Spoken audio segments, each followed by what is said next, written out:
So, like, I have studied a little bit of, like, the Montessori theory of how basically, like, what happens to a child between, like, 0 and 6, Mhm. a lot of those problems can kind of go under the radar. Like, they don't really come to the surface until they're a teenager. That's right. So, you were saying that it's really, really important to have the father around, like, the single mother can't do it alone once they're teens.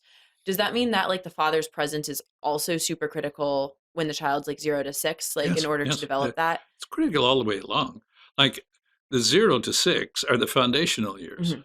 Like that's when actually that's also is the easiest time for dad to bond with his kids, to play with the kids, to get close to the kids. If he leaves later, he can't pull it off Interesting. and won't pull it off. He's Yeah. got the habit of not being close. Mhm. And they develop the habit of a distant dad. Yeah. Which is So hard to go on break through on that. everything in growth across all forms of all parts of creation, animal growth, plant growth, all the rest, the earliest times are the most critical. They Mhm. set the rest in motion. So how you set it in motion is huge. Like one of the greatest discoveries in my book in the social sciences happened in Taiwan in 2017. Okay. That's where in a teaching hospital, maternity teaching hospital in northern Taiwan, they experiment, and what came out of it was uh, fathers who held their newborn babies skin to skin for 15 minutes for 3 days. That was the Mhm. experiment. And compare them to the normal dads who didn't, because that's an unusual thing. Mhm.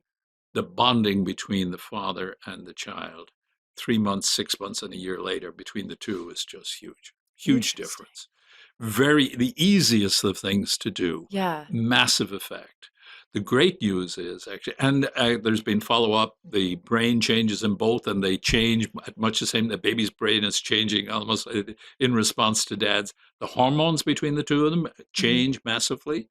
Now, if you add the mother now watching this taking place, Yeah. she is absolutely delighted Yeah. to see her husband, the father of the child, take their child to himself. And and what's happening in her brain and her hormones, there's a whole, it's like a little trinity on earth. There's a whole cascading going on It's all around so there. interesting.